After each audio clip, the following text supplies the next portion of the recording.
안녕하세요. 저는 어릴 때부터 엄마의 손에서 자랐어요.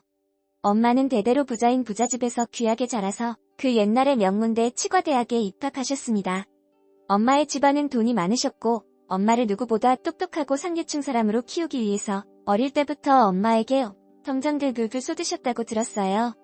그 덕에 엄마는 명문대 치대에 합격하고 정말 창창한 미래만을 꿈꾸고 있었지요. 엄마는 같은 학교에서 만난 남자와 졸업 후 결혼하게 되었어요. 그런데 그게 엄마 인생의 최대 위기가 된 결정이었던 거였습니다. 엄마와 결혼한 3살 선배인 그 남자는 제 아빠였지요. 엄마가 저를 임신하고 6개월째 되었을 때 아빠의 그 사실을 알게 된 거예요. 자신의 아이가 아내의 뱃속에서 자라나고 있는데 바람을 핀 거였지요. 그런데 그 바람 상대가 너무나 충격적이었던 겁니다. 엄마의 둘도 없는 대학교 동기이자 중마고우인 친구였습니다. 결혼식 날에 와서 부케도 받을 정도로 각별한 사이였는데 엄마 몰래 그 친구와 아빠가 바람을 핀 거였지요. 엄마는 저를 뱃속에서 키우면서 아빠의 의도 증거를 잡기 위해 미행하고 안 해본 짓이 없다고 하셨어요. 혹여나 뱃속 안에 있는 제가 잘못될까봐 이도저도 못하시고 슬픔 속에 저를 낳은 거였죠. 처음에 엄마는 아빠를 용서하려고 했대요. 그래, 아이 낳으면 이 남자 마음 변해서 다시 돌아오겠지. 참자, 실수겠지 하면서 아빠를 품으려고 했지만 아빠는 제가 태어나는 날 새벽까지 상간녀랑 붙어 있었다네요. 엄마는 그 소식을 듣고 너무 큰 충격을 받아 저를 낳자마자 거의 쓰러지다시피 몸 상태가 안 좋아지셨습니다. 엄마는 퇴원하시고 바로 아빠와의 이혼 소송을 벌였어요. 그렇게 그때부터 엄마의 인생은 나락을 걷기 시작했습니다. 엄마는 아빠의 의도에 대한 충격 때문에 우울증이 심하게 걸리셨고 다니던 병원도 때려치고 술과 담배에 의존하며 사셨어요. 그때 갓난아기였던 제가 어떻게 될까봐 무서워서 이모들이 엄마 대신 저를 키워주시다시피 해주셨어요. 거의 저는 유치원에 들어가기 전까지 이모의 손에서 자랐습니다. 유난히 아빠를 많이 닮았던 저였어요. 그래서 그런지 엄마는 저를 볼 때마다 아빠가 생각난다며 아빠에 대한 원망을 저에게 풀고 하도 시도 때도 없이 냈지요. 7살 때까지 엄마 얼굴을 본 적이 손에 꼽힐 정도였고요. 저는 이모가 엄마인 줄 알고 그렇게 컸습니다. 엄마는 치과의사였으니 페이닥터로 조금만 일해도 많은 돈을 벌 수 있었고 그 돈의 일부분을 이모한테 주면서 저를 양육시켰나봐요. 이모가 외할머니 집담보로 사업을 했는데 그게 망하면서 외가 쪽이 급하게 기울었고 이모도 당장 일자리가 없어지고 돈 나올 구멍이 없으니 저를 맡아 키우면서 엄마한테 돈을 받으며 살았던 거예요. 그런데 문제는 엄마와 이모가 제가 8살 무렵 엄청나게 심하게 싸우신 겁니다. 이모는 엄마에게 내가 언제까지 이렇게 살아야 하니 더 때문에? 아무리 애가 보기 싫어도 네 배 아파 낳은 자식 아니야. 그래 3년까지는 참을만 했어. 똑똑하고 네 앞가림 잘했던 애니. 다시 극복하겠지 이혼의 아픔 툴툴 털어버리고 다시 찾으러 오겠지 했는데 네 치과의사란 애가 허구한 날 술 마시고 남자들 끼고 놀고 이게 정상적이라고 생각해? 나도 염치 없지 사업 망하고 집안의 얼굴도 못 들고 다니는데 나 산다고 네 애 맡아주면서 돈 받아먹으며 살았으니 기생충이니까 나도 답답한데 꼭꼭 참은 거야. 근데 이제는 더 이상 못 참겠다. 네 애 네가 키우고 이제 제대로 일하면서 아이 책임져. 하지만 말고 애가 불쌍하지도 않아? 하면서 그동안에 쌓여왔던 화를 폭발시킨 거예요. 엄마도 사실 짐작은 하고 있었지만 이모한테 직접적으로 말을 들으니 충격받아서 홧김에 이모에게 막말을 했고 이모와 엄마는 머리 채잡고 정말 엄청난 싸움을 하셨습니다. 그 순간이 아직도 기억이 나요. 방 밖에서 들려오는 이모와 엄마가 싸우는 소리에 저는 책상 밑에 숨어서 귀를 틀어막고 있었어요. 왜 엄마는 날 싫어하는 거지? 이모도 이제는 날 싫어하다. 내가 덜 잘못했지? 빨리 이 상황이 끝났으면 좋겠다. 하면서 숨죽여 울기만 했습니다. 한바탕 싸움이 끝나고 엄마는 얼굴에 상처가 난 상태로 저에게 소리지며 이리 와. 이제 이모 집 다시 못 올 줄 알아. 하면서 저를 질질 끌고 갔어요. 그때부터 저의 끔찍한 하루하루가 시작되었습니다. 이모의 집보다 엄마의 집이 10배 아니 100배 더 좋았어요. 노란 장판에 긁힌 자국이 가득해 사이사이가 거무튀튀한 이모 집의 바닥과는 달리 엄마의 집 바닥은 대리석에 물건도 전부 고풍스러운 명화 물건들로 가득 찼어요. 엄마의 집이지만 낯설고 어색했어요. 다니던 학교 옮기게 되었고 한순간에 친구들도 없어지니 저는 무척이나 소심하게 되었습니다. 친구도 없으니 항상 혼자 겉돌고 외로이 구석에 있을 수밖에 없었지요. 그런데 문제는 친구가 없는 게 아니었습니다. 엄마가 데리고 오는 남자들이 저에게는 너무나 공포 그 자체였어요. 아빠의 외도 이후로 완전히 막 나가는 삶을 살기 시작한 엄마는 집에 남자들을 데려와 동거를 하기 시작했어요. 능력있고 좋은 대학의 치과의사라는 타이틀을 단 엄마는 젊고 잘생긴 남자를 데려오기란 너무나 쉬운 거였지요. 그런데 문제는 그 남자들이 정상적인 사람이 아니었던 겁니다. 지금 생각해보면 호스트 바에서 만난 사람이었던 것 같아요. 그 사람들은 낮에는 집에 저와 그 남자 둘뿐이었습니다. 하루는 그 남자가 저의 이름을 부르며 우리 설진이 아저씨 얼마나 좋아? 아저씨랑 재밌는 거 해볼래? 하면서 제 몸에 손을 슬금슬금 대기 시작한 겁니다. 저는 바로 직감이 왔지요. 아저씨 하지 마세요. 하면서 앙앙 울고 소리 지르고 했습니다. 그러면 그 남자는 180도 태도를 바꿔서 저에게 마구마구 분을 풀기 시작했어요. 네 엄마 닮아서 까탈스럽냐고 하며 얼굴이며 몸이며 사정없이 내리쳤지요. 한 남자가 떠나면 또 다른 남자가 와서 저에게 접근하고 몹쓸 짓을 하려고 하고 그 때문인지 저는 이 세상 모든 남자가 다 그런 줄 알고 남자만 보면 덜덜 떨고 온몸이 굳을 정도였어요. 너무너무 무섭고 그냥 이모 집에 가고 싶어서 엄마한테 말했죠. 아저씨들이 나 괴롭힌다고 나 그냥 이모 집 가고 싶다고 하며 저희의 사실을 돌려 말했지만 엄마는 어디서 이모 이야기를 입 밖으로 꺼내냐며 제 입을 마구 꼬집고 비틀 뿐이었어요. 그때부터 엄마와의 대화조차도 단절되었지요. 제가 초등학교 4학년이 되었을 때 새로 저희 집에 들어온 엄마의 애인이 제가 잠을 자고 있을 때 안쪽으로 슬금슬금 손을 들이민 겁니다. 도저히 못 참겠어서 소리를 지르려고 한 순간 그 아저씨가 온갖 족설로 저를 협박했고 저는 또다시 잠자코 있을 수밖에 없었습니다. 그 후 아저씨는 엄마와 헤어져 집에 나갔고 남자를 하도 많이 갈아탄 엄마는 지칠 대로 지쳤는지 거의 근 1년을 집에 아무도 데려오지 않았어요. 저는 정말 좋았습니다. 드디어 두 발 뻗고 자겠구나 싶었어요. 사실 속은 고를 대로 골마 터져서 망가졌지만요. 엄마가 드디어 정신을 차리나 싶었는데 다시 남자친구를 사귄 겁니다. 또 집에 남자 데려오겠네 싶었는데 이번에는 남자를 집안에 데려오지 않고 저를 밖으로 불러 남자를 소개시켜주는 겁니. 설진아 이 아저씨 어때? 아저씨 아빠로 괜찮아? 하며 물어보더라고요. 저는 대답하지 않고 표정으로 말했지요. 그러자 엄마는 어디서 예의 없이 그런 표정을 지으냐면서 저에게 꿀밤을 때리려고 하는 순간 그 아저씨가 애가 뭘 잘못했다고 꿀밤을 때리려고 해. 그러지 마. 아저씨가 대신 사과할게. 아저씨 아직 어색하고 불편하지? 아저씨도 설진이 마음 다 이해하니까 절대 불편해하지 말고 마음 편하게 가져. 아저씨가 미안해 아저씨가 더 노력해서 설진이 당황하지 않게 할게. 하면서 말을 건네는 겁니다. 생전 처음이었어요. 저의 마음을 그렇게 배려해주는 사람이요. 순간 얼굴이 빨개졌지만 남자는 다 똑같아 다 더럽고 늑대라는 생각을 가지고 있었던 저는 저 사람도 똑같이 내 몸을 탐하겠지 하며 그냥 무시해버렸어요. 그런데 아저씨는 저를 위해 끊임없이 노력하셨습니다. 돌싱이었던 그 아저씨는 주말만 되면 저를 밖으로 불러 엄마와 함께 놀이동산, 공원, 꽃축제 등등 다양한 곳을 함께 갔어요.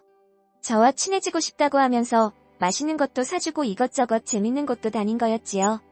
저도 모르게 아저씨에 대한 마음이 조금씩 열리고 아저씨는 엄마와 그렇게 재혼하게 되었습니다. 아저씨도 돌싱이고 엄마도 이혼 경력이 있었기에 식은 올리지 않고 엄마의 집에 아저씨가 들어와 살게 되었던 거였지요. 나에게 무관심하고 아빠 닮았다며 구박하거나 화만 내는 엄마와 달리 나의 마음 하나하나 배려해주고 조건 없는 사랑을 나에게 주는 그 아저씨가 저는 더더 좋아졌습니다. 그러다 사건이 터진 게예요. 그동안 제가 속으로 참고 참았던 게 팡하고 터진 거였습니다. 그때는 몰랐는데 제가 공황장애였나봐요. 중학교 남자 담임 선생님이 성큼성큼 다가와서 교과서 대신 낙서를 하고 있는 저를 혼내려고 제 목 뒤를 확 잡았는데 트라우마가 발동해서 제가 순간 눈앞이 하얘지면서 숨을 못 쉴 것 같다가 픽하고 책상 옆으로 쓰러진 거였지요. 구급차가 오고 학교가 난리가 났어요. 검사를 했는데도 정상으로 나오니 병원 측에서는 저를 정신과 쪽으로 데려가 심리상담을 했고 그곳에서 제가 그동안 엄마의 전 남자친구들에게 당했던 수치스러운 일들을 털어놓게 된 겁니다. 상황을 알게 된 엄마와 새아빠는 난리가 났어요. 그런데 가관인 건 엄마의 반응이었습니다. 엄마한테 말을 했어야 할 게 아니야. 숨거 왜 그런 걸. 진짜 애가 이상한 것만 배워가지고. 으이그 너만 없었으면 정말. 의효하면서 제 엉덩이랑 얼굴을 찰싹 때리는 거예요. 그런 일을 당한 게 제 탓이라고 혼내면서요. 새아빠는 그 모습을 보고 당신 미쳤어? 애가 무슨 잘못이 있는데 이건 당신이 잘못한 거야. 그 어린애가 있는 집에 진지한 관계를 가지지도 않는 남자들을 왜 데려와. 그리고 왜 그 남자들이랑 딸을 단둘이 둔 거야. 안녕하세요. 저는 어릴 때부터 예견된 일 아니야. 당신 그러고도 엄마 맞아? 아무리 그래도 그렇지 올해의 마음에 2번 상처 주는 건데. 하면서 바락 화를 내고 저를 꼭 껴안아줬어요. 설진아 아저씨가 미안해. 너무 미안해. 우리 설진이 마음이 그렇게 아픈 줄도 모르고 카맣게 굶고 있는 줄도 모르고 있었네. 얼마나 힘들었으면. 과호흡에 쓰러지니. 그 아저씨들 이름 싹 다 대. 아저씨가 아주 혼내줄게요. 하면서 저 대신 화를 내주었습니다. 아저씨는 상처받은 제 마음을 위로해주기 위해 정말 많은 노력을 기울이셨어요. 엄마 대신 아저씨. 그러니까 새아빠가 저를 아동심리센터와 정신과에 같이 내원해주고 학교 끝나면 데리러 와주시고 초경 시작했을 때도 절 챙겨준 건 엄마가 아니라 아저씨였습니다. 여자가 된 거라고 축하하다면서요. 엄마는 왜 유난이냐면서 오히려 멀라 했지만요. 이후에 아저씨는 호신용품도 저에게 사주시고 엄마에게 말 못할 저의 고민도 들어주시고 정말 친아빠보다 더 친아빠 같은 사이가 되어 갔습니다. 엄마와의 사이는 좀처럼 좁혀지지 않았지만요. 고등학교에 올라가서 미술을 하고 싶던 저를 적극적으로 밀어준 것도 새아빠였습니다. 돈 많이 든다고 그냥 대학이나 가서 집이나 잘 가라는 엄마의 말에 어디서 그런 구시대적 이야기를 하냐며 돈 걱정 말고 자기가 다 대출 테니 학원 가라면서 학원비 준 게 새아빠였고요. 그렇게 저는 새아빠의 적극적인 지지 아래 미술로 유명한 서울에 있는 대학에 입학하게 되었습니다. 학교 근처로 자취방을 마련한 저는 처음으로 친한 친구들도 사귀고 행복한 나날들을 보내게 되었어요. 남자친구도 사귀게 되고 그 누구보다 충만한 대학 생활을 보내고 있었습니다.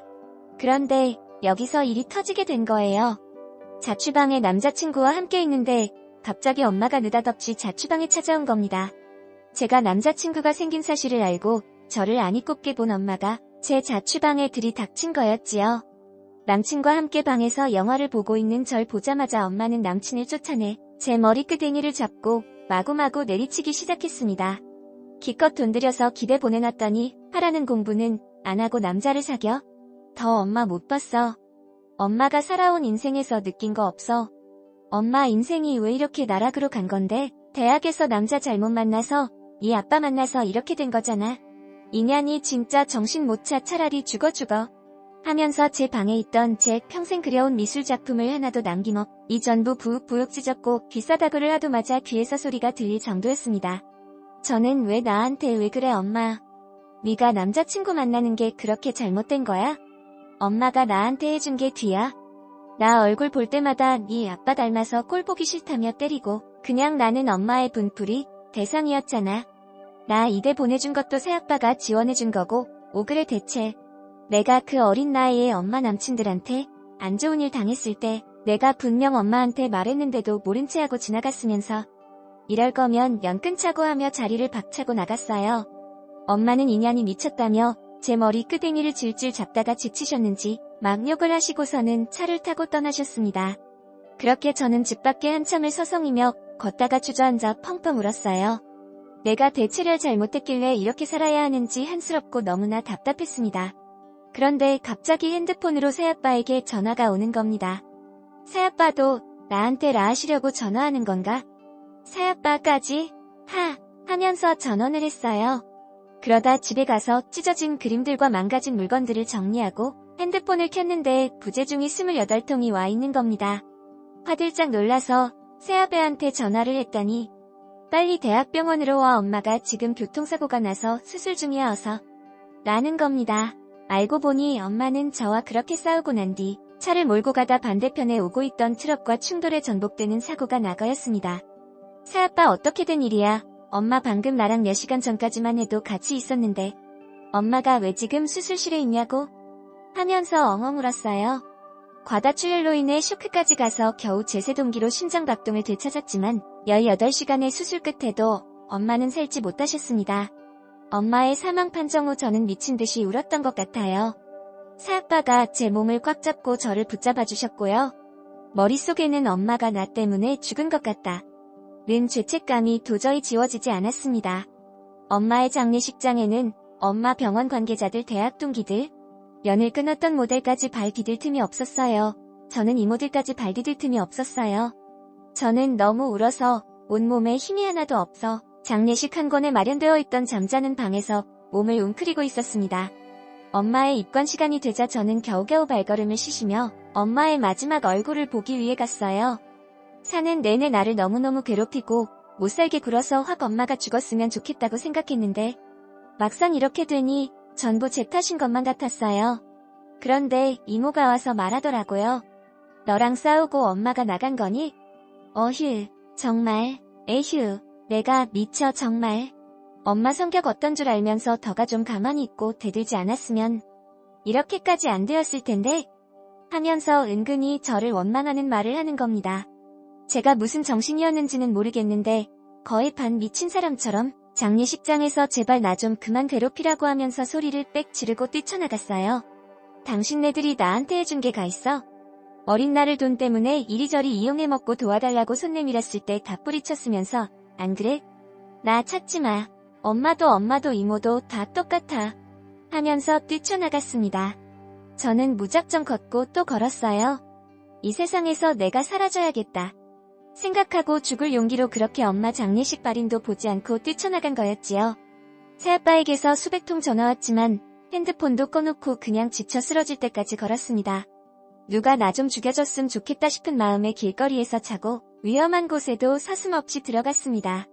그러다 죽을 용기를 얻기 위해 편의점에서 소주 2병을 사고 공원으로 갔어요. 평소에 술을 한 잔도 못 마시는 저였지만 술이라도 마시면 용기가 생기지 않을까 하고 그 자리에서 먹고 죽자라는 마음으로 2병을 마셨습니다. 마시고 한강으로 가려고 했는데 취해 쓰러진 겁니다. 그렇게 저도 모르게 잠에 들었는데 누군가 일어나, 당장 일어나라고 하면서 제 몸을 엄청 세게 흔드는 겁니다. 머리가 깨질 듯이 아팠고 속은 당장이라도 토가 나올 것처럼 울렁울렁했어요. 누군데 나를 깨워하고 눈을 떴는데 새아빠가 제 앞에 있는 겁니다. 저는 새아빠를 보자마자 도망가려고 한순간 새아빠는 제 몸을 본인 어깨에 등쳐매고 저를 차 안으로 데려갔습니다. 이거 놓으라고. 이제 엄마도 떠났으니까 나랑 상관없는 거 아니야? 남남 아니냐고. 내버려. 죽을 거라니까 하면서 소리를 질렀고 새아빠는 그런 저의 입을 틀어막고 가만히 있어라고 소리 지르며 운전을 하고 이상한 곳으로 저를 데리고 갔어요. 자동차는 어둑한 산길로 들어갔어요. 어디 가는 거냐고. 오래산으로 가는데 하면서 소리 질렀어요. 새아빠는 산 아래에 차를 두고 저를 끌어내렸습니다. 그리고는 저를 들쳐매다시피 질질 끌고 갔어요. 도착한 곳은 엄마가 묻혀있는 선산이었습니다. 엄마의 입관 이후 장례식을 뛰쳐나가 보지 못했던 엄마의 발인이었는데 새아빠가 저를 위해 선산에 데리고 오신 거였어요. 아빠는 저한테 설진아, 엄마가 돌아가신 건 너 잘못이 아니야. 너랑 엄마가 싸운 거는 엄마의 죽음과는 별개란다. 설진이 지금 더 마음이 속상하고 원망스러워서 충동적으로 행동한 거겠지만 지금 엄마의 마지막을 더 가보지 않으면 평생 마음의 한이 될 거야. 그리고 이거 받아라. 엄마가 생전에 더 결혼하면 준다고 모아둔 반지들이야. 하면서 저에게 전해주는 겁니다. 그리고 엄마의 묘 옆에는 엄마가 제 생일날 보여준다고 몰래 그린 제 얼굴이 담긴 그림이 있었어요. 그 광경을 보고 저는 엉엉 울고 말았습니다. 새아빠의 품에 안겨서 아빠, 저 엄마한테 너무 미안해요. 절 때리고 억압하는 엄마가 너무 미워서 마음속으로 죽었으면 좋겠다고 했는데 저 때문에 이렇게 된 것 같아서 후회스럽고 시간을 돌리고 싶어요. 사람들 다 저를 손가락질하는 것 같단 말이에요. 라고 하자 새아빠는 그 누구도 너를 손가락질할 자격 있는 사람 없어. 엄마가 그동안 설진이한테 모질게 군 것도 맞고 그랬으면 안 됐어. 설진이다가 마음속으로 엄마를 미워한 것도 당연한 거야. 그런데 그 감정을 그렇게 더 자신을 원망하는데 쓰지 마렴. 엄마는 다 이해할 거야. 알겠지? 새아빠가 설진이 괜찮아질 때까지 옆에서 많이 도와줄게. 아빠랑 같이 힘내자. 아빠도 설진이 보고 힘내게 하면서 저를 꼭 안아주는 겁니다. 저도 엉엉 우며 새아빠를 꼭 껴안았어요. 그렇게 전 아빠와 함께 엄마의 무덤 앞에 가서 엄마가 잠들어 있는 무덤을 꼭 껴안았습니다. 이제는 엄마를 미워하지도 그리고 원망하지도 않을 거라고 편하게 잠들라고 하면서 마지막 작별 인사를 했어요. 그렇게 저는 새아빠의 도움을 받아 엄마에게 마지막 인사를 했습니다. 새아빠 덕에 마음을 추스르고 엄마의 물건을 하나씩 전부 정리하며 마음을 비워냈네요. 아마 새아빠가 없었다면 저도 지금 이 세상에 없겠지요. 남이었지만 나를 정말 친자식처럼 대해준 새아빠를 위해서라도 힘내서 살아가려고 합니다. 꼭 성공해서 새아빠 그리고 하늘에 있는 엄마에게 떳떳한 딸이 되려고요. 열심히 살겠습니다. 예견된 일 아니야. 당신 그러고도